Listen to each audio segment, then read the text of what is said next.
Welcome to the Three Championship Drive podcast on YouTube, hosted by me, Lance Caporossi. Follow me on X at Lance Caporossi, the same way you see it spelled on the screen. Do us a favor, hit that subscribe button, like the video, and more importantly, tell a Pistons fan.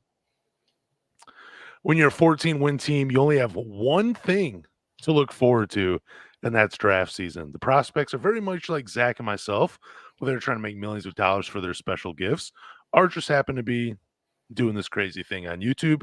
Theirs happen to be playing our favorite sport, which is basketball. But anyways, they're doing then the draft combine. They're going to do the pre-draft workouts for the teams, and these mock drafts will really start to take shape. So we're going to do a mock draft 1 through 5 here on the podcast, and then we'll just see how it goes. I'm excited for this. I like the mock draft.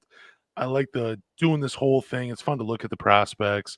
But number one for the Atlanta Hawks, I think you know where I'm going. It's Alex Sarr. I think we all know where everyone's going for this one so far. Yeah, Until any type of trade happens, I think this is where everyone's going to be going. There is no way the Atlanta Hawks pass on Alex Sarr. He provides the highest ceiling out of any prospect in this year's draft. He can be a defensive anchor for them for many years. I don't know what you do with Clint Capella or Onyeka Okongwu. Maybe you keep one of them until Alex Sarr finds his footing in the NBA, but there's no way the Atlanta Hawks pass on him. I do see some mock drafts that have Zachary Richeche going number one. I don't see it with Alex Sarr on the board at number one. But is your number one any different than mine, Zach? No, our number ones, I think our number ones and our number twos might actually might match up for this show. I don't think there's any other guy that you want to take at those positions. I don't think there's a clear-cut number one like Alex Sarr or Zachary Richeche, but I think Alex Sarr is definitely going to be in Atlanta in an Atlanta Hawk jersey. He's going to look real good in Atlanta Hawk jersey. I think it'd be a great fit in Atlanta. I think it's going to be. It worked out well for them, even though we got screwed on it. I think it's gonna work out really well for Atlanta. Go Hawks! Good job, guys. Thanks. So don't you find it too? I just want to speak on this little general NBA talk too. I know there's rumors around Trae Young being traded, but could you not pair him? I know like Victor Wembanyama is probably obviously like any center, but being able to get a young, athletic center that has that offensive potential like an Alex Sarr, pair him with Trae Young. Atlanta, don't trade Trae Young. Let him be in a Hawks uniform for a long time. I don't think you're going to get whatever trade you make involving Trae Young, you're not going to get the same value for him coming back. He took you to the Eastern Conference Finals. He's been a multiple-time All-Star. He's made an All-NBA team. Yep. Keep him. He's averaged 25 and 9 for like 5 seasons in Atlanta. Mm-hmm. Just combine him with Alex Sarr. Let those two figure it out. Trade DeJounte Murray. You're going to get closer value for him, but I regress.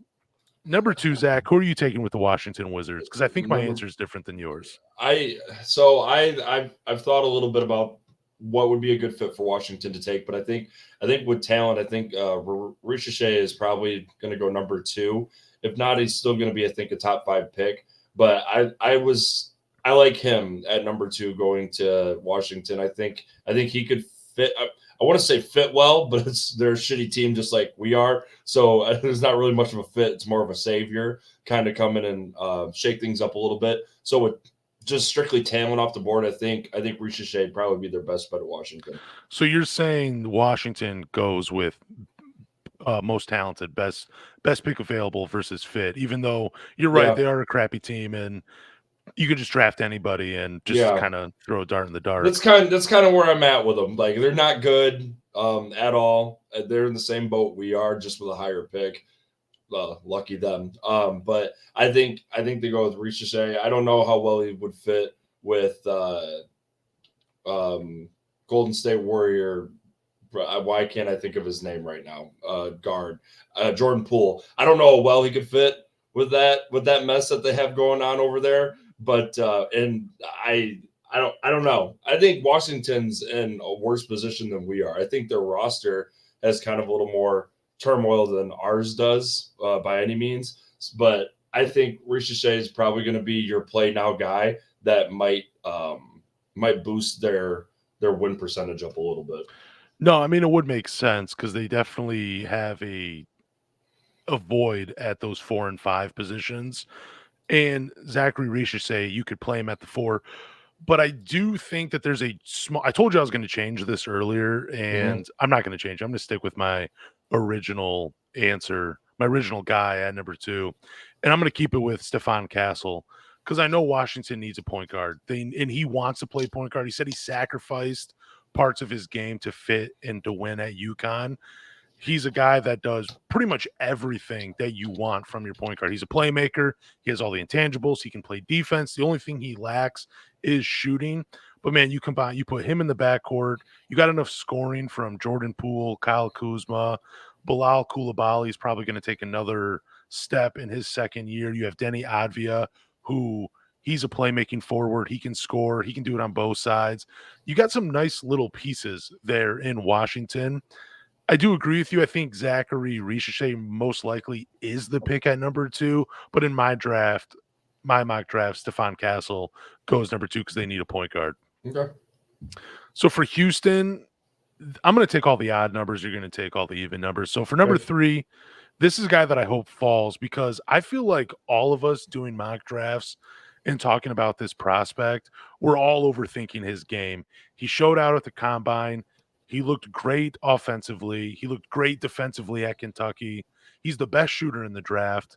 I think he averaged 52% from 3, 55% from the field, averaged something crazy like 5 or 6 stocks per 100 possessions when he's at Kentucky. Number 3, Reed Shepherd. I can't believe Houston has an opportunity to draft him. He's going to fit so nicely with what they're doing in Houston, but Reed Shepherd is the pick at number 3. Yeah, see, because you have Stephon Castle going at 2. I thought maybe Stephon Castle would be a good fit, maybe going into Houston, adding another guard, and especially playing with other guards that are elite. I think that maybe could turn Stephon Castle into more of an elite player himself. Now, I like the Reed Shepherd pick at Houston. Adding scoring to them would be really well. But I have Nikola Topic at number 3 going to Houston.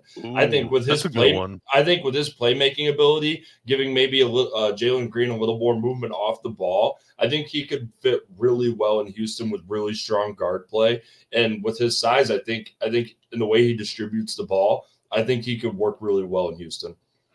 I just went with Reed Shepherd because of the shooting, but then you have a playmaker and a man. You still have Fred VanVleet there. Jalen Green, he might be taking another step. I mean, yeah, they have a lot to love in Houston, but I do like the Nikola Topic pick there. That makes a lot of sense I too just think it gives for them an Houston. opportunity. Like I think it gives them an opportunity to really take a shot at a guard that you don't know that could have a really high ceiling, and we don't know that. And I think if you put him in a situation where your guard play is very well, and he could work with these guys because his game isn't. I don't think it's very similar to what they have. I think he's different. So I think it would fit really well with what they have building in Houston. Yeah, he's a table setter, dude. He's going to Yeah. run the offense and facilitate. Yep. But number 4, who do you have going to the San Antonio Spurs? Yeah, we had this conversation a little bit earlier about San Antonio and how they're building. Like, you already have your franchise guy, you have your centerpiece, you have your big man, you have everything you need in Victor Wembanyama, and he's proved to have a very, very star-studded rookie career or rookie year. So him moving forward, we know that his ceiling is massive. We knew it when he was getting drafted, but now just averaging, I think, like 3.5 blocks a game. Like this guy is your guy. So let's build around him. And with them having the 4th and the 8th pick, I think they go guard heavy. You had Stephon Castle coming off the board already. I have Stephon Castle going to San Antonio. He is a proven leader. He is a winner at UConn. I think you set him up with a big man like he played with Donovan Clingan. I think he has a lot of success under Greg Popovich in San Antonio playing with Victor Wembanyama. So I think at number 4, if Stephon Castle, if he falls to number 4, I think San Antonio has everything that they need at that 4th pick. Yeah, that is such a good pick at number 4, especially with Nikola Topic off the board. But I mean, I could see them going Reed Shepherd as well. Mm-hmm. But yeah, that's a good pick with Stephon Castle. I have Zachary Richeset going number 4 because I had him slip in my mock draft. Mm-hmm. It would be the dream for the San Antonio Spurs. He's dang near the perfect complement to Victor Wembanyama. I believe they're going to play on the French national team together as well. That says something. I know they need a guard, but you can get one with the 8th pick. I know one of these guys is going to slip, but just a movement shooter, a guy that's climbing up the draft boards, can play defense, can do just the little small things, and a guy that's not going to take away from Victor Wembanyama, but more being Mhm. able to play off of him. That's what you're getting in Ricochet. So I Yep. believe he would be the 4th pick for the Spurs right there. Would be really nice. And then for the 5th pick, our favorite team, the Detroit Pistons, it has to be Dalton Knecht. He would be my pick for the Detroit Pistons. We'll talk a little bit about, maybe some trade downs later on in the podcast, but the Pistons are desperate for shooting. He provides it. He's arguably the best shooter in the draft, probably number 2 behind Reed Shepherd. Compares very well to Buddy Hield, who came out many years before that. He's always at the top of the 3-point leaders in the NBA. I've wanted Buddy Hield on the team. Now we get a chance to get the reincarnated version of him in Dalton Knecht, and maybe just a little bit more athletic and a guy that can finish at the rim. But Dalton Knecht is my pick at number 5 for the Detroit Pistons. See, I do love it. I do love the Dalton Connect. We've had dude, we've had 100 conversations on and off the podcast of who the hell we're going to take at number 5. Who are we going to drop this year? Whose career are we going to ruin? Like, what are we going to do at number 5? And with mine, I like Dalton Connect. I do, but I'm taking Buzelis. I'm taking Metis Buzelis, like from the G League Ignite. We've already taken. I know that we just changed. We have a new president of basketball operations. Thank you for doing that. But I like Metis Buzelis from the Ignite. I think maybe we take another dip like we did for Asar Thompson, and we go to the G League Ignite as well, and we bring in somebody that has maybe a little bit more of a crafted game put together. I think Buzelis has a high ceiling. I think he really He does. His shooting is math. Like we've talked about it, but his size and his length, depending on if we're going to trade or whatever we're going to do with the pick or who we're going to add to this roster, I think he brings a lot of length to this team that's kind of trying to build that mentality with who we have physique wise on the team. I think we go with Buzelis. I do like the Dalton Connect pick. And at number 5, like it's really hard. Like I think what we're going to end up doing is we're going to kind of settle for what we're given if we're not going to trade the pick. Like it's really all up to San Antonio, Houston, Washington, Atlanta. Like that's really where it falls. And like everyone's going to say, oh, well, no shit. Like that's how that works. It's like, but this year with the draft, it's everyone. I think your top 10 picks that are in the draft all have similar ceilings. Like no one's as massive as Alexander Sarr, and we're going to lose him at number 1. He's not going to drop. No one. I don't think anybody has him falling far from Atlanta. So, but I think with Buzelis, I think the ceiling is there. I think he can fit in this type of scheme that we have going on with the crazy turmoil of is Monty staying or Monty going. But I think you don't miss with this guy with his length and his size. It's funny that you bring up Langdon as the new president of basketball operations for the Pistons because he's coming over from New Orleans, who they have drafted a lot of wings. So let's just pretend we're Langdon and we're in this draft at number 5.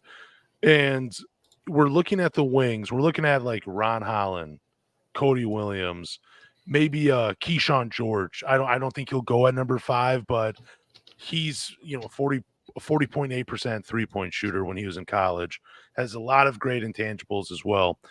Buzelis, he's another one of these guys that fits in that mold of what they're drafting with the Pelicans. Do you think Langdon goes that direction and tries to build what they did in New Orleans and Detroit? Oh, of course. I mean, tendencies do follow. Like, I think he's going to do exactly what he did because it was successful. They were a playing team. So what he was doing worked. They weren't a 14-win team. They won games. So I think I think the types of trends for GMs and president of basketball operations, I think those will always stay within their career of how they want to draft and how they want to build a team. And right now we don't. I mean, we have a guy at 3/4. Like we have Fontecchio, but I don't think he's the forever piece. So I don't see why you wouldn't want to go and draft a guy that could come in, and I think he could be. I think he could be an instant starter. I really think he could. Buzelis throughout his career, like his stats line up perfect. Like playing for the Ignite, he was their guy. So I think he could come in and bring some fire right away to this team. But do you think Dalton Knecht could be potentially out if Langdon is drafted?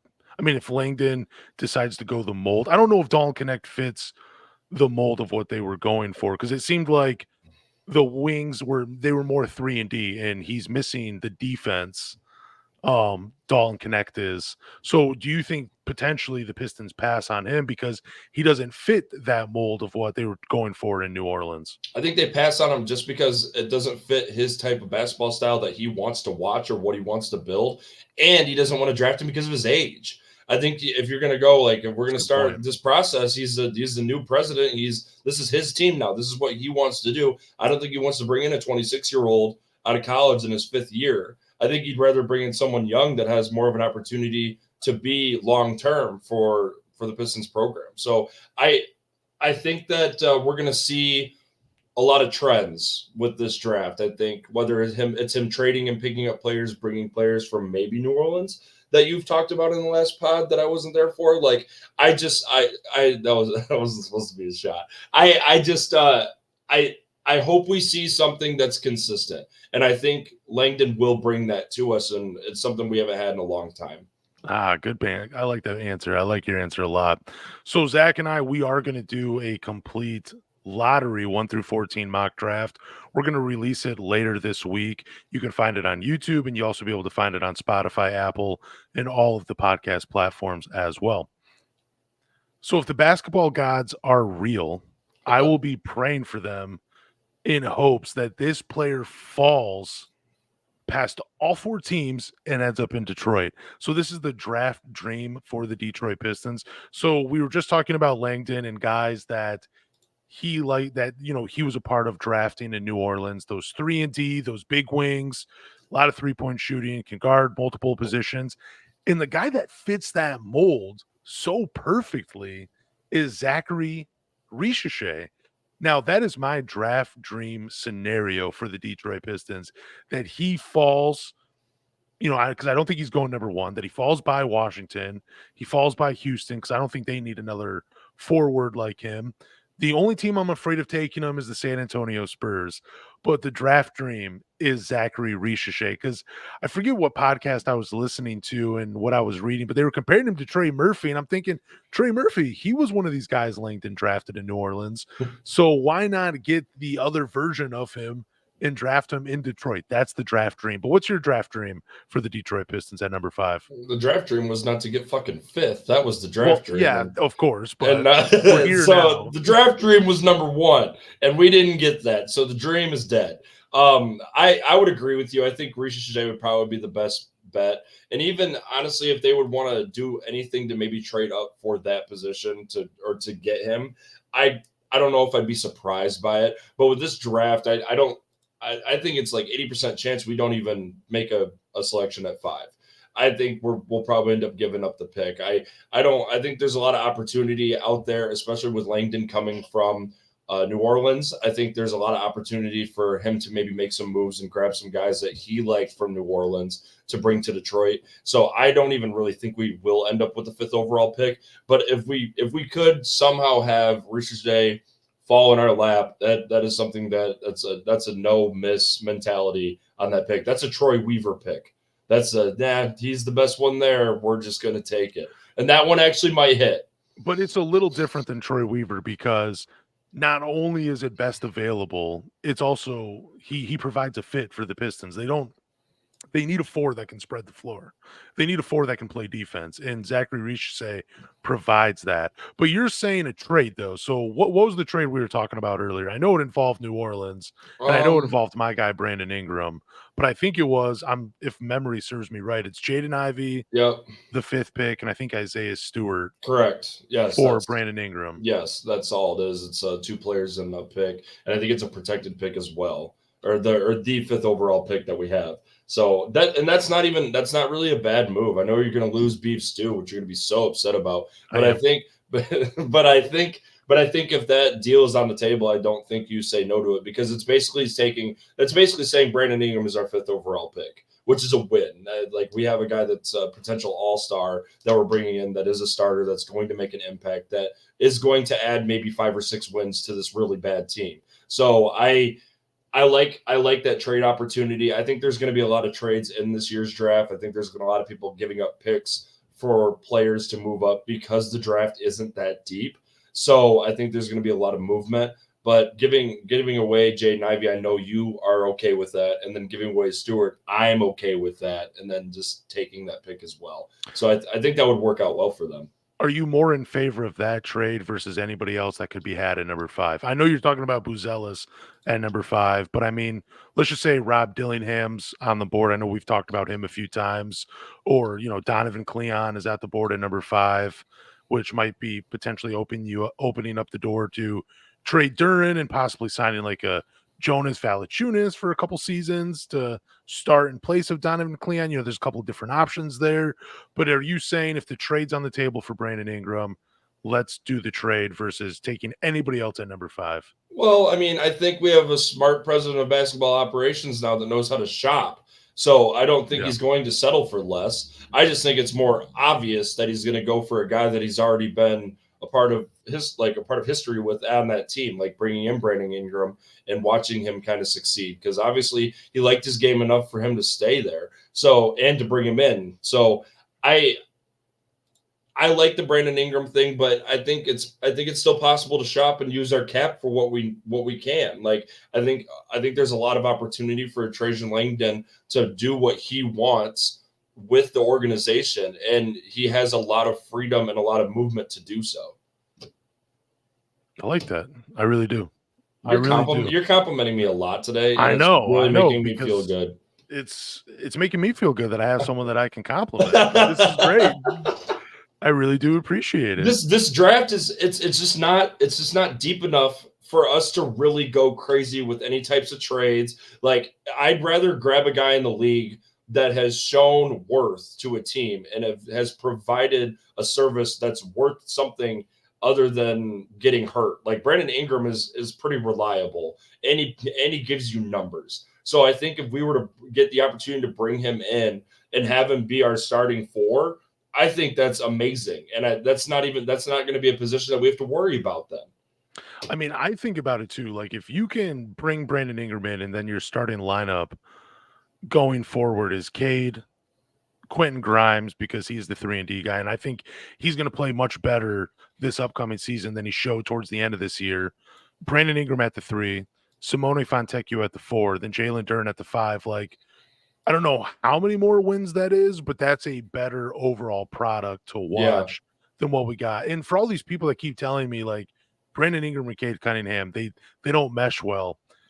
Dude, I think Brandon Ingram will thrive with a point guard like Cade Cunningham. I really do. A guy that just wants to set the table and wants to put you in the best positions possible. Cade has not played with a shot maker like Brandon Ingram.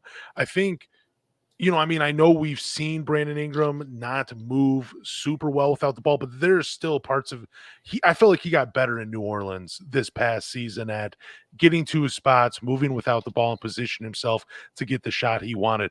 But also, I think he played out of a role and had to be a playmaker for New Orleans because they were lacking in that department. So he had to take over. So I think playing with Cade will only make his life easier. They'll make each other's life easier. I think that fit. I think when you're just looking at the two of them on separate teams, you're thinking, yeah, they can't make it work, but they're basketball players. If they want to play together, they'll find a way to make it work. Cade can play off the ball while Brandon Ingram does a little bit of playmaking and vice versa. So I think the fit, I think it's going to be fine if that trade actually does go through. Yeah, like Brandon Ingram's play style, I think he was kind of put in a position on a team where they wanted him to play slow, but that's not who he is. I think with the point guard play that they had, like I don't think CJ McCollum is what he used to be. And I think New Orleans was, with the roster they had built with Zion and Valanciunas, they wanted to slow it down a lot. And I think that kind of affected Brandon Ingram's game, because I think a lot of his shots were late shot clock, like giving the ball in his hands, like go make a play with 7 seconds left. He's like, oh fuck, that's rough. So like I think if you put him in a roster that has a little bit more freedom and a little more opportunity for him to attack the basket willingly instead of forcing it, I think that's where he will thrive on this team. So, and plus we're itching to have somebody on the team that has the all-star caliber, and he's right in front of us. So his first year in New Orleans, when he was 22 years old, that's when he was an all-star, when he was voted most improved player. His point guard on the team, he played with Drew Holiday, and I want to say he played with Lonzo Ball. And Lonzo Ball, I'm not comparing him and Cade Cunningham together, but in terms of playmaking, where they are similar is that they want to set the table. They want to get guys involved. So Brandon Ingram, his first year in New Orleans with Lonzo Ball as a starting point guard, he becomes an all-star. He's voted most improved player in the NBA. He averages 24 points per game, 6 rebounds, 4 assists. He shoots 46% from the field on 17 attempts, shoots 39% from 3 on 6 attempts, which is his highest in his career, but he shoots 50% from 2 on 11 and a half attempts per game. I think playing with Lonzo Ball, his three-point shooting was a lot better, even though it's been close throughout the years in New Orleans, but his three-point percentage was the best that first year because Lonzo Ball was putting him in position to get clean shots from the three-point line. And I think Cade Cunningham will do the same thing if he becomes a Detroit Piston. Yeah, I think he would be in an offense that, like I said, just gives him a little more freedom and gives him a little more opportunity to be successful. Like, it's so hard to, when at least probably 5-6 of your shots of your 22 that you're taking a game is forced. So I think if he has more of an opportunity to be on a team that can run, that will be able to facilitate, that doesn't have to always put it in his hands to make a decision. Like in their when they went in the play-in game and they got beat, in their first series versus OKC, like they asked so much of him. And Oklahoma City was just a matchup nightmare for Brandon Ingram because of how lengthy they were. So it was really hard for him to actually create any type of separation because they smothered him, especially when Zion was out. So if you can put Brandon Ingram on a team, maybe provide him just with a little bit of shooting and a point guard that knows how to kind of facilitate, I think he would fit perfectly in that role. Nice, dude. Again, I'm glad we're agreeing. This is nice, awesome. Dude. Nice, dude. I didn't expect this to happen the way it has, but it has. So Dalton Knecht, he's probably the pick for the Detroit Pistons. We've talked about this to exhaustion.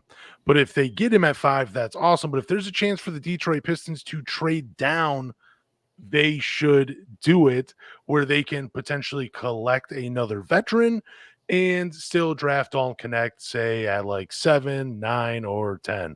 So we're going to look at some trade back partners that the Pistons could potentially make a trade with. Now, let me make this very clear. When I did these trades, I did them in favor of the Detroit Pistons. So because I am a Pistons fan, I don't care about these other teams. This is just my trade back scenarios, and they are in favor of the Pistons. So if you're a fan of these of any of these teams that I picked, I'm sorry, you're not going to like these trades, but if you're Pistons fans, you should love these trades. So the first team I picked was the Memphis Grizzlies. Now, they might have their Steven Adams replacement. If you remember, Steven Adams gets the knee injury after he signs that extension in Memphis, and they traded him to the Houston Rockets for a bunch of second-round picks and Victor Oladipo. So they might have found their replacement in Donovan Cleon.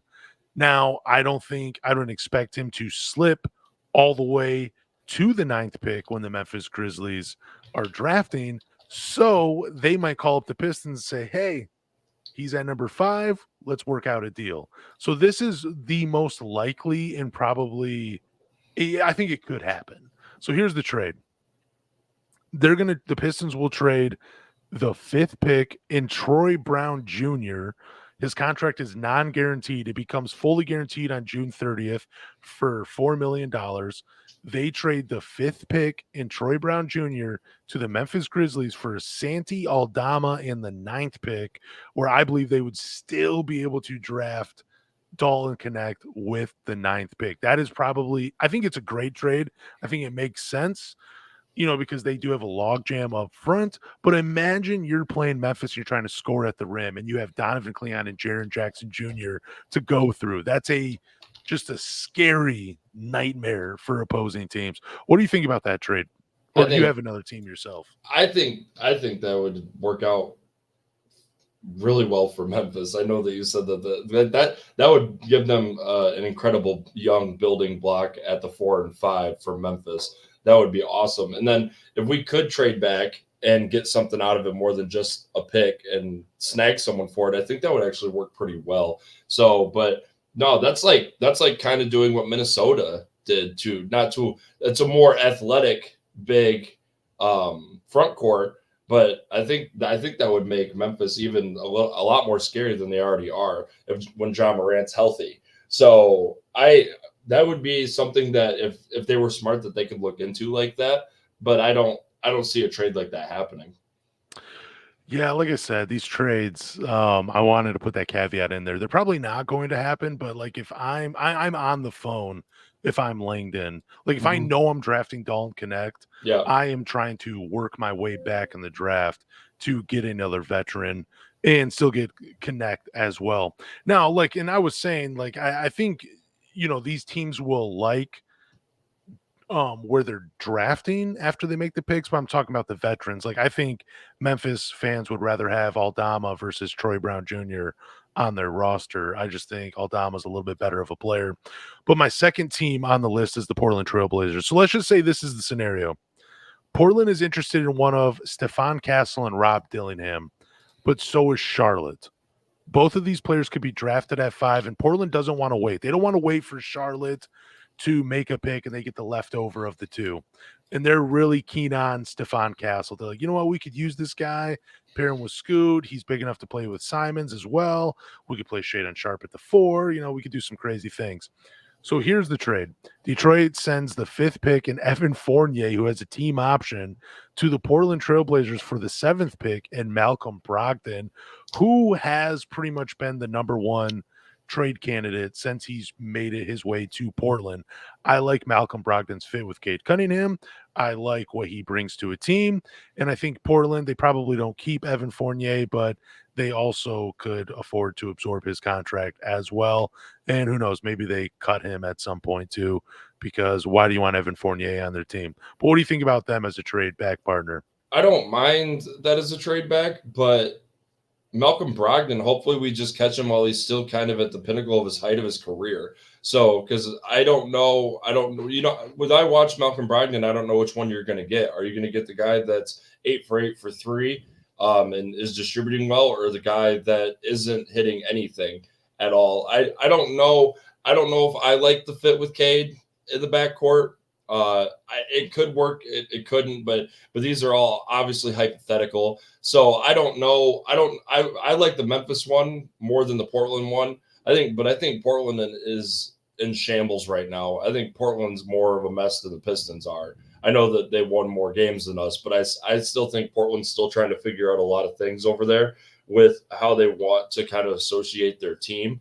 So if we could get an opportunity, maybe bring in Malcolm Brogdon, as long as it doesn't touch us a lot with cap, and we still have a lot of freedom with picking up other players, that wouldn't be a horrible selection. He is on a 1-year deal for 22 million, but Ugh. listen, last Ugh. season he averaged 15.7 points per game, 4 rebounds, 5.5 assists while shooting 44% from the field, 41% from 3 on 5 attempts per game, and shot 82% from the free throw line, which is a career low. Like he was a little banged up. He only played 39 games for Portland, but I think there's still a lot left in the tank for Malcolm Brogdon. And I personally love his pairing with Cade Cunningham in the backcourt. I think it's a match made in basketball heaven. Is he your 1 or is he your 2?